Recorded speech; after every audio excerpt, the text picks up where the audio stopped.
Очень важный момент сейчас на полях сражений. Украинские войска же вторглись в Курскую область в России. Сработало ли это? Просто на Украине есть люди, которые переживают, что из-за вашего решения перебросить силы с Донбасса в Курскую область, оборона ВСУ на востоке теперь хрупкая и слабая. Вы правы, ситуация была очень сложной. И, конечно же, затея с Курской областью – операция рискованная. Да, это так. Мы это прекрасно понимали. Мы хотели, чтобы русские оттянули туда свои силы. И это было правильное решение. Потом мы, правда, оказались в критической ситуации, в первую очередь на Востоке, в Харьковской области, в Донецкой области. Это Угледар, это Покровск, это Мирноград. Большое количество других городов. Люди знают только про Покровск.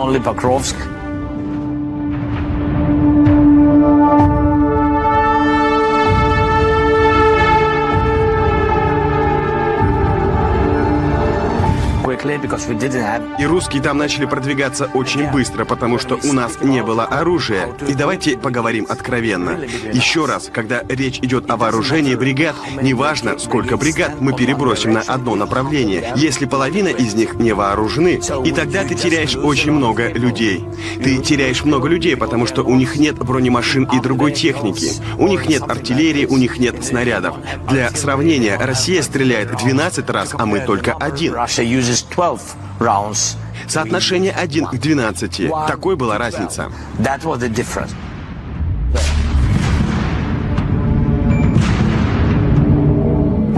Вы много говорите про боеприпасы. Помогите нам все-таки понять. США выделили для Украины большой пакет военной помощи. Европа выделила для Украины пакеты военной помощи. Почему вы все равно говорите, что у вас сейчас недостаточно боеприпасов?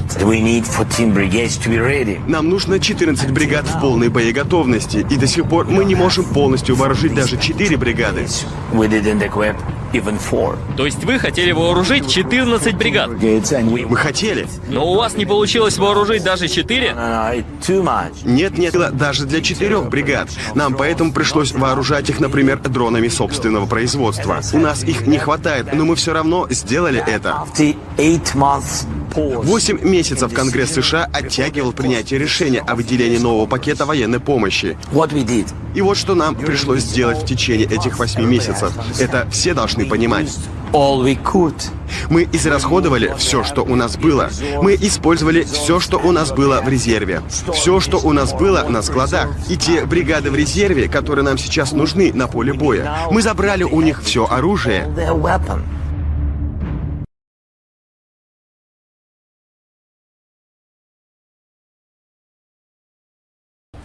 Mr. President, pleasure to see you again. One more September in Kyiv. This one feels like it is happening at a very important moment on the battlefield.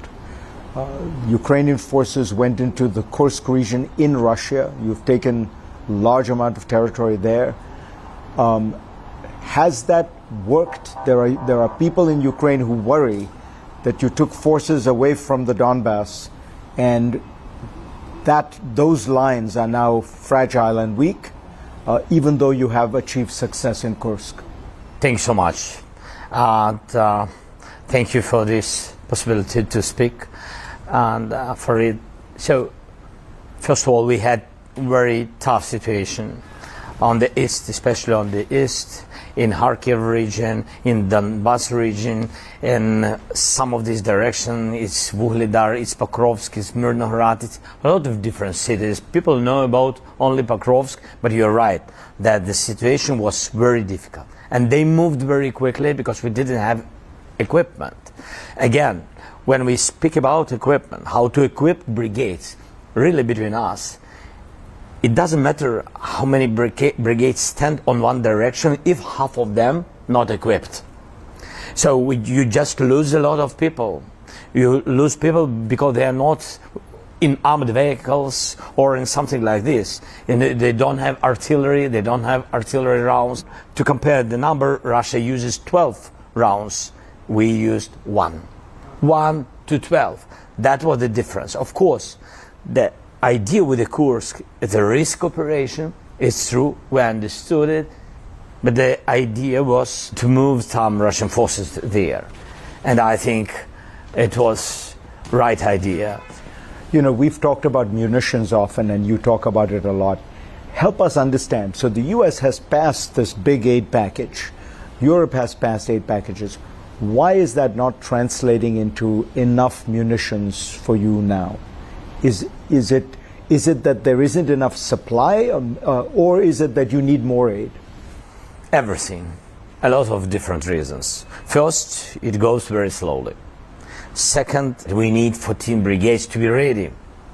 Until now, we don't have, from this package of brigades, we didn't equip even 4.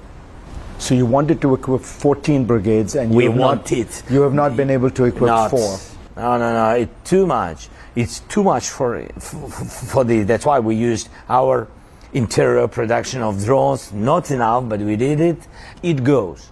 As I said to you, that after 8 months pause in decision before the positive decision of U.S. Congress, what we did during these all 8 months, everybody has to understand, we used all we could. We moved what we have in reserves and what we have in storages, or what reserves brigades who we need now, what they had, we took all their weapons. You have also been trying to persuade the United States and Europe to allow you to use the weaponry to strike into Russia. Explain why this is important. What do you want to hit in Russia that you think you should be allowed to hit? Everybody is looking the decision of the United States. Everybody is waiting for such decisions. After that, they make decisions. It's true. And so we wanted very much to use this weapon and just to attack these jets on the military bases, not civilians infrastructure, military bases. So you just want to be able to attack the bases that are being used to launch these weapons, these planes, these missiles. Yeah, because these jets, Farid, these jets, from there they use not only missiles, they use these jets, and jets used per month 4,000 guided aerial bombs just on the east of our territory. 4,000 bombs. And these bombs and missiles are hitting Ukrainian civilians, schools, energies, universities, all our energy infrastructure. They destroyed 80% by these guided bombs. 80%. Now I said, we had some meetings with officials, and I said, we waited too long.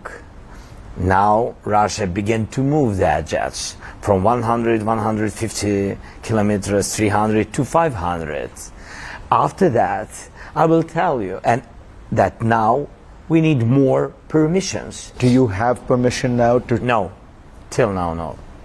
Mr. President, you've talked a lot about how you also have a path to peace, that your military strategy is designed to make Putin understand he cannot win. Are you going to talk to President Biden when you meet him in New York about this plan for peace?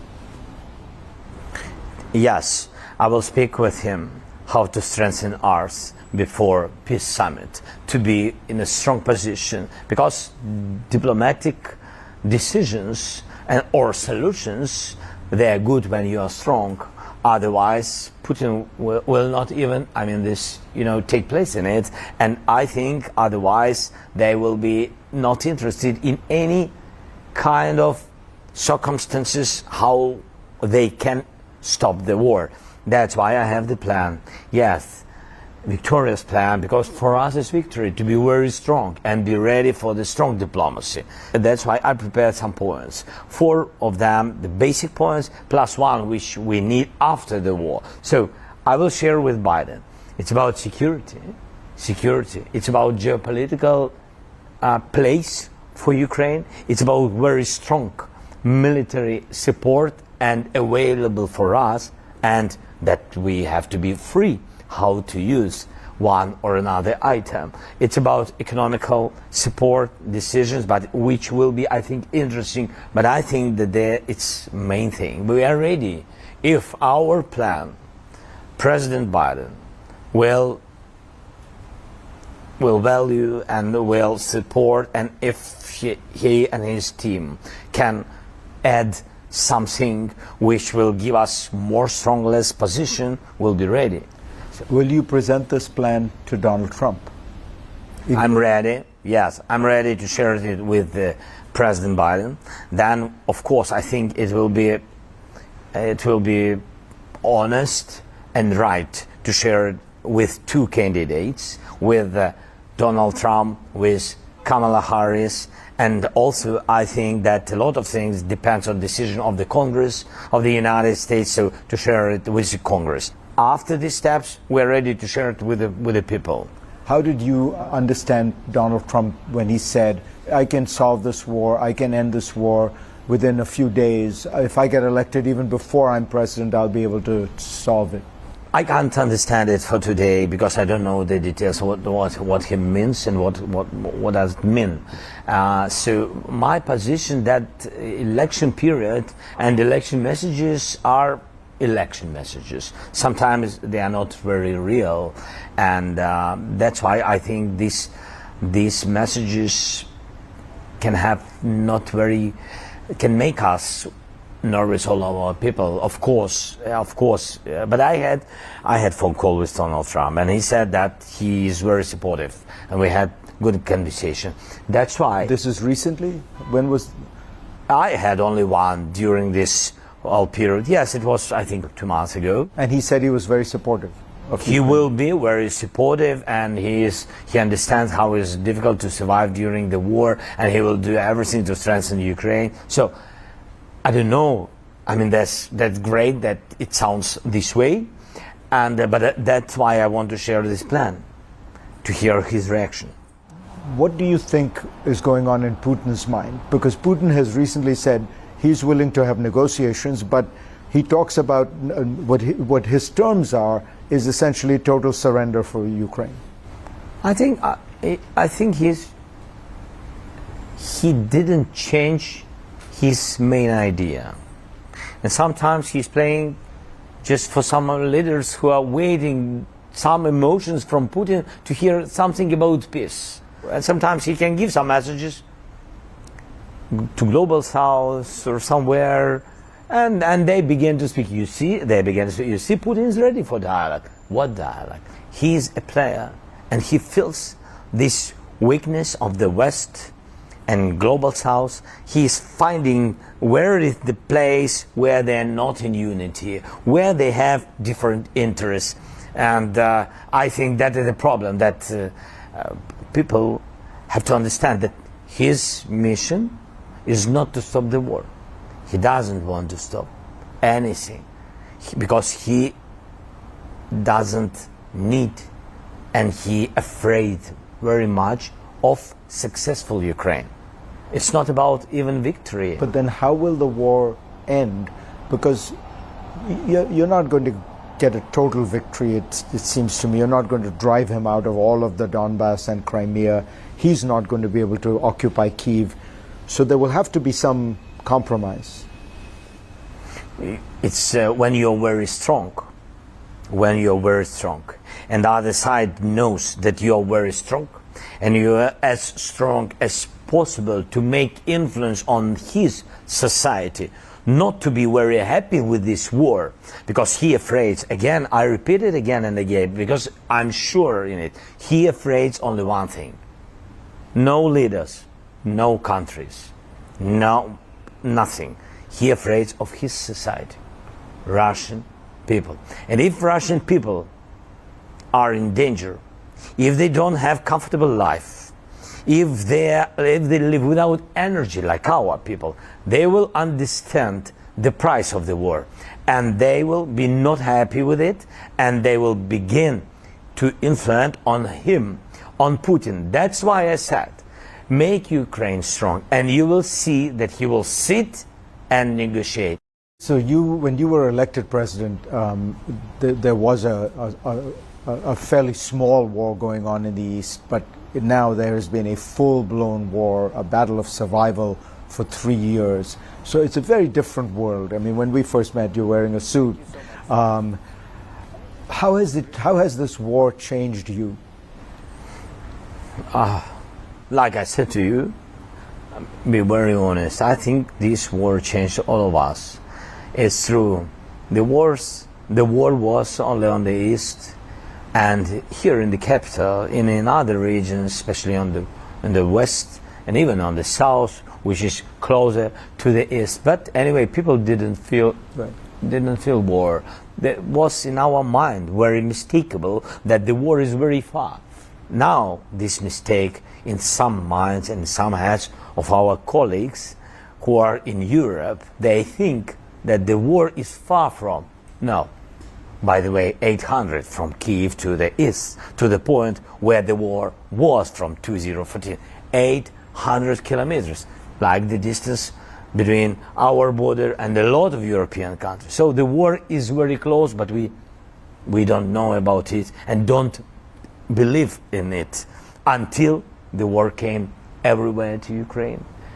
After 2022, came everywhere to all the families. And of course it changed all of us, all Ukrainians, and all our families. Divided families, took a lot of lives, a lot of human losses, a lot of, destroyed everything what we value, and so brought nothing good.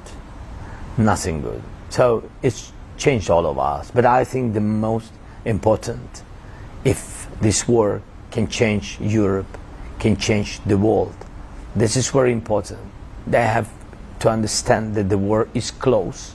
Otherwise, if it will not change Europe and the world, otherwise, if the world will not understand that we have to live in unity, otherwise Putin or some similar guys, you know them, can divide the world and can eat these pieces like a pie.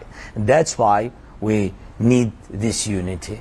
And I hope that this war changed minds of people and changed minds of leaders, of global countries. We count on it. Mr. President, thank you for being with us. Thank you so much for it. Thank you for everything.